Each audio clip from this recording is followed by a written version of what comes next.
안녕하세요. 부동산 아저씨입니다. 오늘은 실거주 목적이 아니라 투자 목적으로 전세를 맞춰서 이제 집을 살 때 중개 수수료 부담에 대해서 한번 여러분들과 이야기 나눠보고자 합니다. 제 가까운 지인 중에서, 가깝다라는 표현이 좀 그런데요. 하여튼 지인 중에서 아쉬울 때만, 아쉬운 일이 있거나 물어볼 게 있을 때만 연락해 오는 지인이 있습니다. 바로 A가 여기에 속하는 부류의 사람입니다. A는요, 최근에 투자 목적으로 재개발이 기대되는 지역의 빌라를 매수했다고 합니다. 어차피 투자 목적이었기 때문에 전세로 세를 맞춰서 잔금을 치르는 조건으로 매매 계약서를 작성했다고 합니다. 매매 계약을 체결한 부동산에서 전세 임차인도 어렵지 않게 맞춰 주었다고 합니다. 그런데 해당 부동산 사장님이 매매건과 전세건은 별개의 중개 대상이므로 두 건 모두 중개 수수료를 받아야 하지만 또 어떻게 또 다 받냐 그러면서 전세건에 대한 중개 수수료는 반만 받겠다고 했다고 합니다. 그래서 A는 이렇게 말했다고 합니다. 사장님, 이럴 경우 전세건은 안 받는 걸로 알고 있는데요. 이렇게 이제 문제 이의 제기를 했다고 합니다. 그런데 부동산 사장님은요, 두 건 다 중개 수수료 청구하는 게 맞아요. 이 말만 맞다고 계속 대꾸를 했다고 합니다. 이로 인해 A는 부동산 사장님과 약간의 언쟁이 있었다고 합니다. 그래서 저한테 확인차 전화를 한 것 같습니다. 저는 부동산 사장님 말이 맞다라고 대답을 해줬습니다. A는요, 야, 너도 부동산 한다고 참 부동산 편드냐?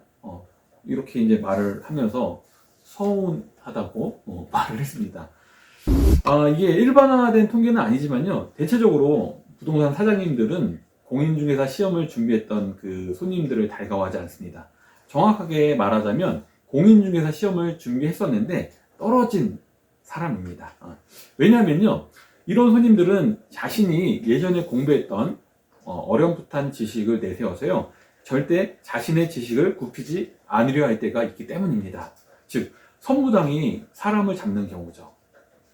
이들은 자신이 알고 있다고 생각되는 부분에 있어서는요, 상대방이 다르게 말을 하면 무조건 상대방이 잘못 알고 있는 것이며 자신의 말이 맞다고 주장하는 경우가 있습니다. A도 예전에 노후 대비용으로 공인중개사 시험에 도전했던 적이 있었습니다. 직장 생활을 하면서 주경야독으로 나름 열심히 공부를 했다고 합니다. 그래서 1차는 합격했었는데 2차를 연이어 불합격해서 2년 정도 공부하다가 중간에 포기를 한 케이스였습니다. 그런데 A의 말이 이랬습니다. 자신이 공부할 때 법 규정으로 이럴 땐 매매건만 받는 것으로 배웠다는 것입니다. 그래서 저한테 확인차 전화를 한 건데 제가 틀린 답을 말해주고 있다고 얘기를 했습니다. 참, 그러면서 자기가 참 답답하고 억울하다. 야, 너는 제대로 알고 있을 줄 알았는데 너마저 틀린 답을 말해주는구나. 그러면서 내심 속상하다고, 답답하다고, 그렇게 하소연을 했습니다. 그러면 과연 누구의 말이 맞는가? 저는 제 말이 맞다고 생각을 했거든요. 그래서 또 저도 나름대로 이제 또 찾아봤죠. 찾아봤는데, 자, 한번 제가 설명을 드려보겠습니다. 일단, 누구의 말이 맞는지를 알려면 점유개정이라는 단어의 뜻을 한번 알아야 되는데요. 점유개정은 뭐냐면요, 민법 189조를 보면 점유개정이라는 용어가 나옵니다. 이 점유개정은 동산에 관한 물건을 양도하는 경우에 당사자의 계약으로 양도인이 그 동산의 점유를 계속하는 때에는 양수인이 인도받은 것으로 본다. 예, 어렵죠? 법조문이니까 당연히 어렵죠. 저도 읽으면서 야, 이게 간만에 읽으니까 이게 무슨 얘기야? 이렇게 생각이 드는데 제가 그럼 이제 하나씩 해석을 해볼게요. 설명 들어볼게요. 위 법조문에서 양도인이 그 동산의 점유를 계속하는 때에는 양수인이 인도받은 것으로 본다라고 되어 있는 부분을 부동산 거래에 대입을 시켜보면 집주인이 집을 팔고 그 집에 전세로 계속 사는 경우라고 할 수 있습니다. 즉, 매매 계약으로 인해 소유권은 매수자에게 넘기고요, 매도인은 전세 계약을 체결해가지고 해당 주택에서 임차인으로, 그러니까 전세입자로 계속 거주를 하는 케이스입니다. 이게 바로 점유개정입니다. 이럴 경우 매수자, 그러니까 투자자가 있죠. 투자자 입장에서는 어차피 투자 목적으로 매수하는 것이기 때문에 임차인을 새로 구할 필요가 없어 상호 간에 이득이 될 수 있기 때문에 이런 거래가 종종 있습니다. 그러면 이 점유 개정 시에 중개 수수료는 어떻게 되느냐 한번 그거에 대해서 알아보겠습니다. 그럼 이와 같이 점유 개정으로 하나의 법률 행위로 인해 두 개의 계약, 그러니까 여기서 말하는 두 개의 계약은 매매 계약과 전세 계약이 되겠죠. 이렇게 두 개의 계약이 성사되었을 때 중개 수수료는 각각의 계약마다 지불해야 하느냐, 아니면 매매 계약 건에 대해서만 지불해야 하느냐, 이게 이제 궁금해지는데요. 요거에 대한 답은 공인중개사법 시행규칙 20조 5항에 있습니다. 한번 제가 또 법 규정을 읽어보겠습니다. 이게 제가 한번 읽어보고 또 설명 드릴 테니까 너무 어렵게만 듣지 마시고요. 한번 천천히 들어보세요.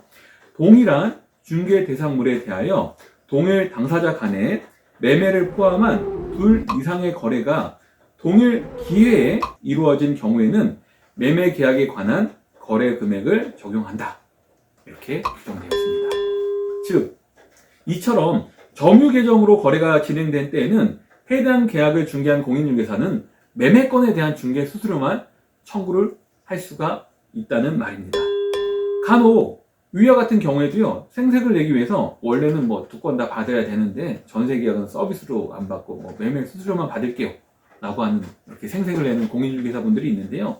뭐 원래 법으로도 받을 수가 없어요. 여기서 한 술 더 떠가지고요, 전세권은 뭐 반만 받을게요 라고 선심 쓰듯 중개 수수료를 청구하는 경우도 있는데, 이는 엄연한 불법이고요, 초과 수수료가 된다는 것을 알고 계셨으면 좋겠습니다. 그러면 점유 계정일 때는 이제 매매권에 대한 것만 받는데요. 그러면 또 다른 케이스, 매수자가 새로운 임차인에 맞춰서 잔금을 치를 때, 이게 바로 A의 사례거든요. A는요, A가 사는 집은 거기 살고 있던 소유자가, 그러니까 매도자가 이사를 나가고요, 새로운 전세 임차인을 맞춘 거예요. 그러면 점유 계정이 아니고 지금 매수자가 새로운 임차인을 맞춰서 잔금을 치를 때 이 상황이거든요. 그러면 A의 케이스처럼 새로운 전세 임차인을 구해서 잔금을 치르는 경우에는 점유 계정이 아니므로 공인중개사법 시행규칙 제20조 5항, 그러니까 방금 읽었던 법 조항이 적용되지가 않습니다. 매수자 입장에서는요, 매매 계약은 매도자와 체결을 해야 하고 전세 계약은 새로운 임차인과 체결을 해야 하기 때문에 동일한 중개 대상물에는 포함이 될 수 있지만 동일한 당사자 간에는 포함이 되지 않기 때문에 이때는 매매 계약과 전세 계약은 각각 별개의 계약으로 보아야 하기 때문입니다. 그러므로 매수자 입장에서는요, 매매건에 대한 중개 수수료와 전세건에 대한 중개 수수료를 각각 지급할 의무가 생기게 됩니다. 이렇듯 A는 자신이 공부했던 점유 계정과 헷갈렸던 것 같습니다. A의 경우 기존의 소유자는 잔금 때 이사를 나가고 새로운 임차인이 이사를 들어오는 개념이므로 결코 점유 계정이 될 수가 없습니다. 그러므로 A는 매매건과 전세건 두 건에 대한 중개 수수료를 모두 지급해야 되는 게 맞습니다. 위와 같이 자세하게 A에게 설명을 해주었더니 A는 끝까지 자기가 잘못 알고 있었음을 인정하지 않고 자신이 공부할 때와 많이 달라졌다고 둘러대면서 멋쩍게 전화를 끊었습니다. 어렴풋이 알고 있는 것은 전문가에게 물어서 정확하게 체크하는 것이 좋습니다. 우기기보다는 인정할 것은 인정하고 고치려는 자세가 필요합니다. 그리고 중요한 건요, 다음에 이러한 경우가 또 발생했을 때 같은 실수를 하지 않는 것이라고 저는 생각을 합니다. 지식은요, 굽히지 않는 것이 중요한 것이 아니라 굳건히 하는 것이 중요합니다. 자, 참고로 지금 이 수수료하고는 상관없는 내용인데요, 그래도 좀 참고로 아셨으면 좋겠는 게, 상승장일 때, 그러니까 부동산 가격이 이렇게 계속 올라가는 시장일 때는 가급적 매도자에게 전세를 주는 이런 점유 계정을 피하시는 것이 좋습니다. 왜냐하면요, 매매가가 연일 상승하는 것을 계속 지켜보는 매도자, 그러니까 매도자는 이게 심리가 굉장히 불편해질 수밖에 없어요. 이로 인해 나중에 새로운 임차인을 구할 때 집을 보여주는 것을 협조하지 않는다거나, 아니면 본인이 이제 이사를 나갈 때, 전세 계약 기간 만기가 돼서 이사를 나갈 때 아무런 이유 없이 무리한 요구를 하는 경우가 종종 생기는 것을 봤기 때문입니다. 그리고요, 문제는 자신이 계속 살면서요, 자신이 계속 집주인인 줄 알아요. 그러면 집주인 행세를 하거든요. 그래서 본인은 전세 임차인인데 집을 판 사람인데 계속 자기 거기 살기 때문에 예전에 자기 집이었기 때문에 착각을 하고 산단 말이에요. 그러다 보니까 임대인에게, 그러니까 매수자에게 좀 이사를 나갈 때 좀 무리한 요구를 하거나 협조를 안 하게 되는, 또 배가 아프잖아요. 내가 판 가격보다 가격이 계속 올라가는 거를 거기 살면서 보기 때문에. 그래서 처음에는 이렇게 점유 계정이요, 서로에게는 득이 되기 때문에 좋게 시작이 되었던 사이가 시간이 지나면 지날수록 한쪽에 어긋난 심리로 인해서 틀어지는 경우가 간혹 생기기 때문에 이렇게 상승장일 때는 점유 계정은 좀 피하셨으면 좋겠다, 이 말씀을 덧붙여서 제가 드렸던 거고요. 자, 그러면 말이 길었는데요, 한번 요약을 해볼까요? 매도자가 집을 팔고 해당 주택에 전세로 계속 거주할 때, 그러니까 점유 계정이죠. 이럴 때는 매수자는요, 매매건에 대한 중개 수수료만 지급하면 됩니다.